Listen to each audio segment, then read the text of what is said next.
ko Oumar Ousmane markimo e haala mum e présence mum o wi Oumar Ousmane en fait wona neɗɗo mo pottata tan jejjita on ko hojomaji cappa timmani hojomaji ko aéroport tan nde nde ummoto Sénégal mo yaha Mali sakket ɓe potti donc de près ou de loin hay sino ko ɗum woɗɗi ngannduɗamo so jokkodiri tan waɗat ko oppe ma donc ce qui pourtant de nombreuses années plus tard je me rendrai compte que vivre auprès d'Oumar Ousmane ne laissait pas indemne qu'on le veuille ou non tout ce qu'il a élevé côtoyé de près ou de loin sont marqués par son exemple et ses idées goto fof misaluji makko walla peeje makko son ɓoydi walla son jokkodiri wonat hunde ko ganduɗa a wattat hen haqqille ɗum ɗon firtata ko duttogol makko l'annonce du décès donnera une autre direction à ma vie donc basal Oumar Ousmane ma hokku lawol gongol ma hokku direction goɗɗo gurdamam jamma le soir de l'annonce du décès ma sœur et moi-même en même temps que des milliers de gens dans le monde dans notre entourage direct à Nice d'abord, au Mali, au Sénégal, au Burkina Faso, au Niger, en Côte d'Ivoire, bien sûr en Mauritanie était en deuil. Jamma min tumi ɗum e nokkuji kewɗi yimɓe hewɓe aduna o min gonde sunare yimɓe Nice, yimɓe Mali, yimɓe Sénégal, yimɓe Burkina Faso, yimɓe Niger, yimɓe Côte d'Ivoire, yimɓe Mauritanie. Ɓiɓɓe ɗiɗo aduna o, deux fils du monde, deux fils de l'Afrique digne et courageux venaient de nous quitter. Ɓiɓɓe ɗiɗo aduna o, ɓiɓɓe ɗiɗo Afrique fellitɓe saliɓe yaware fellitɓe gummi jeehi duttima e joomi mumen. Je savais bien que partager l'amour de mes pères Oumar et Bouba avec des milliers de gens, mais lorsque vous êtes la fille ou le fils d'un combattant de la liberté, vous devez tenir, faire face, ne jamais plier face à la vie. Naam ko gonga sunare nde mbeɗe rendi sunare duttugol baabiraɓam ɓe Oumar e Bouba mbeɗe rendi ɗum e yimɓe ujunnaji aduna o kono noon sa woni ɓi combattant de la liberté sa woni ɓi pelliɗɗo wiide yaware wodata so ɗum yani a wonat neɗɗo labudde tinnoɗa labudde jaɓa labudde paydina hoorema bien que très choquée par la perte de mon père, dès le lendemain, lorsque je marchais dans les rues de Nice, je sentais que ma vie n'était plus pareille et ne sera plus pareille. En une nuit, j'avais mûri, mes jambes étaient plus droites, je portais ma tête plus haute, le soleil brillait d'une couleur plus belle. J'étais certes triste, mais en permanence, je me disais qu'il fallait que je sois à la hauteur. Nam, mbirumi ko musalla ko basalla kono nde nanmi ɗum hande janngo e mum nde jahannomi e laabi Nice gurdamam paammi ko natti wonde wontata hankadi nandata e gurdam ɓennuɗam ɗam hankadi adunam wayloto jamma o e nder jamma o ha ñalawma o mi tini e hooram mi mawni déjà koyɗam ɗe ɗi ɓeydi tidde ɗum timmi hooram nde ɗi ɓeydi suutade nangue nge ne ƴewanmi ɗum elle nangue nge puɗam koko ɓeydi yodde naam ko gonga mbeɗe wonno e sunare kono noon mbeɗe wiyanno hankadi ko heddi ko il faut que e welede Allah mi ɓura tidde e ko aroyto ko inchallah fotani hulɓinde kam. Je ne savais pas encore que dans ces derniers mots père disait qu'il nous léguait aussi en héritage un nom, autrement dit un capital dignité. Mi andano taw on sang ko baba wino omo ɗaccani amen e ndonu omo ɗaccani kadi e ndonu ngu ene mofti ndonu ndimagu capital dignité inde mi andano ɗum taw kono noon une certitude m'habitait, celle de ne pas échouer. Je ne pouvais pas échouer, je ne voulais pas échouer. Une fois mon père parti, le sens de l'honneur et du devoir qui m'habitait du vivant de mon père devenait plus tenace. Je sentais ma détermination à décrocher les diplômes pour lesquels mon père s'était tant battu devenir un défi que je tiendrais à relever à tout prix.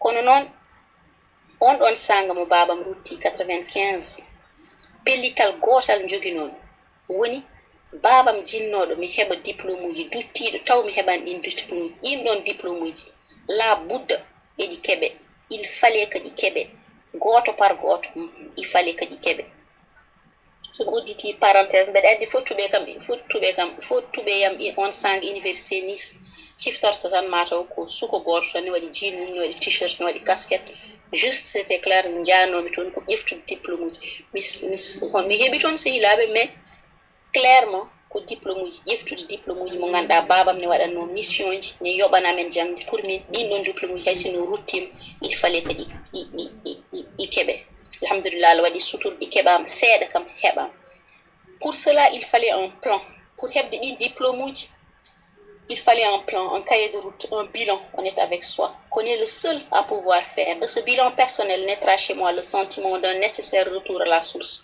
pour reprendre de la force, pour mieux avancer. Ma grande sœur arrivera à la même conclusion. Kono non. In diplôme uji mbele ɗi keɓe ɗi baba mi yinno min keɓe ma ne waɗi saare mo neɗɗo joddoto e hoore mum yewtide e hoore mum haalda e hoore mum anda ko wawi e ko wawa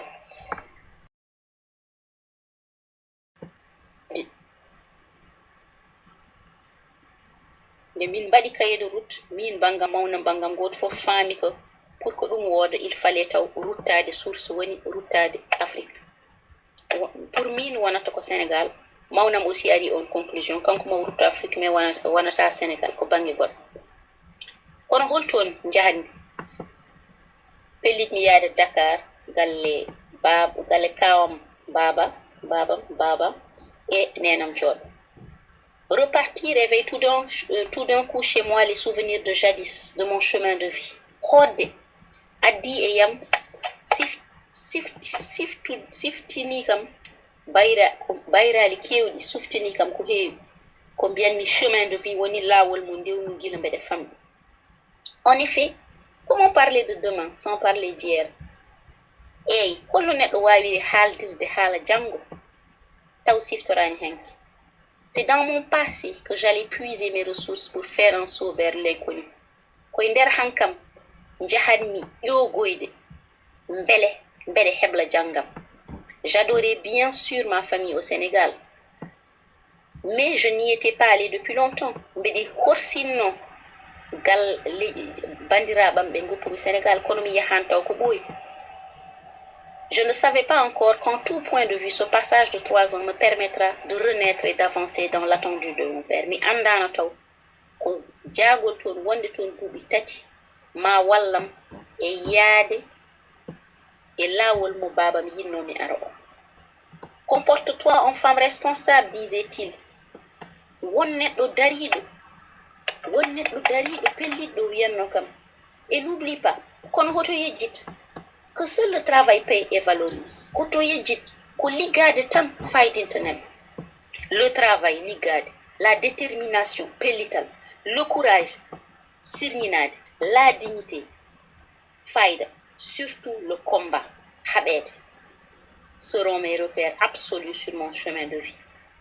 Ɗin ɗon gonata repère ujam ɗi babam ɗacciri kam. Combattre avec sérieux.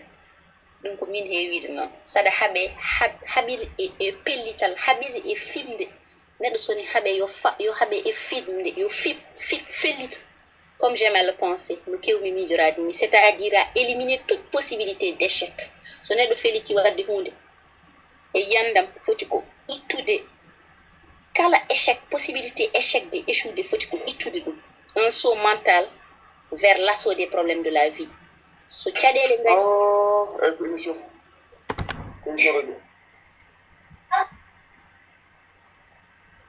c'est-à-dire éliminer toute possibilité d'échec au moment du saut mental vers l'assaut des problèmes de la vie. So neɗɗo ne yiɗi kala ko waɗata marche, il faut que éliminer l'échec taw e haqqille mum. Je me suis rendu compte que cette méthode marchait toujours. No paamirim kala neɗɗo sone waɗa hunde so felliti itti geɗal échoude woni wasde itti wimama heɓ sirminima omo heewi heɓde ko yiiloto ko. Pour chaque étape de ma vie et nder fannu gurdamam fof je m'amusais toujours à imaginer la fin du combat. Kala ko jinmi heɓde so diplôme ko wawi wonde fof toujours ko fin o imaginani. ma technique d'attaque absolue, ma technique d'attaque, la projection vers le futur positif attendu, ce diplôme, ce projet, etc. J'ai toujours été convaincue que nous sommes les premiers artisans de nos victoires et de nos défaites. Et Yandam,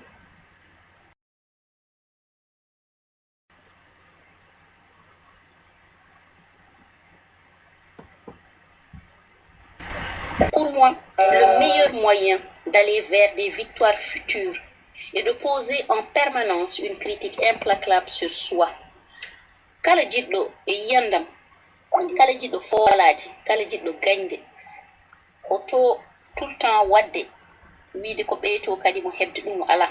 Kono so woni neɗɗo jennoowo hoore makko ñande fof tan ko yiɗi heɓde ko o heɓat. So ne waɗa noon tan kadi chance o heɓat chance. J'ai eu beaucoup de chance. Pendant tout mon chemin de vie, j'aurai à rencontrer des personnes qui me pousseront vers cette amélioration. Mi heɓi chance parce que e nder laawolam ngol caggal nde babam rutti mi fotti e yimɓe heewɓe walloɓe kam nde wonno ko yimɓe ɓe ganduɗa ɓe mbiyata kam koto waɗirni koto waɗirni koto waɗirni une critique systématique. Par ce que wonde jurmiɗo hoore mum wona hunde ko e yiyandam wona hunde ko nawata neɗɗo yeeso. J'ai toujours cherché ma part de responsabilité dans ce qui advenait. Toujours so hunde waɗi mbiyanmi ko holko mbanmi min bangam ha ɗum woodi.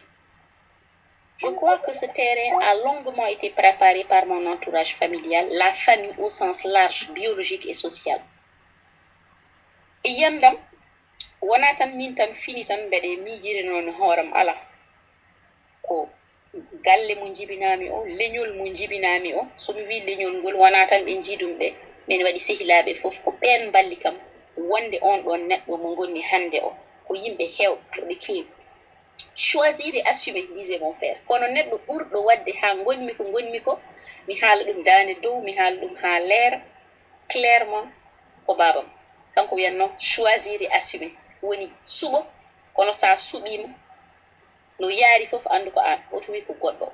Quant à ma mère nenam nenen ne jeeya hen so babam ɓenni tan tout de suite après ko nenam ne heewi yimɓe kono ko ɓeeɗo giidi wadde kamo wonde ko gonni hande ko caggal Allah e nelaɗo mum ko babam taw rewi hen nenam wiyanno.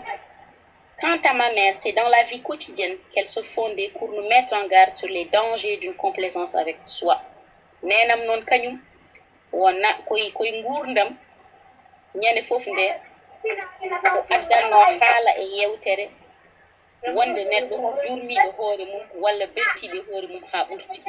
Pour makko e yelde nenam ko danger wonde neɗɗo korsinɗo hoore mum walla jiɗɗo ko waɗata ko ha ɓurti ala. Nenam toujours wiyatno ko yo neɗɗo won neɗɗo mo ganduɗa yurmotako hoore mum ene wawi ƴewde hoore mum wiya ɗum ittu ɗum koto waɗ ɗum itta ɗum ɗo.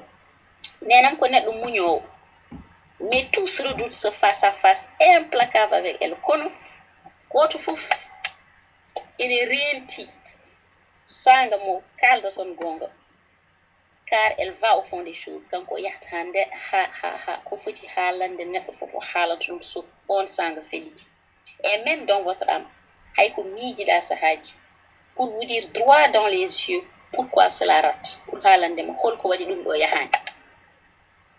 D'autres personnes clés dans ma vie joueront aussi ce rôle comme yimɓe heewɓe ma joue on ɗon rôle e gurdamam. E nder ɓen ɗon yimɓe mbeɗe siftoro mawnam goto. D'autres personnes clés donc goto mbeɗe siftoro mawnam goto biyeteɗo Nafi. Sanga nde mbalannomi mbeɗe woni toksen no ɓiɓɓe Afrique fof sukaɓe Afrique fof rewɓe ni goni tukson duuɓi 5 duuɓi 6.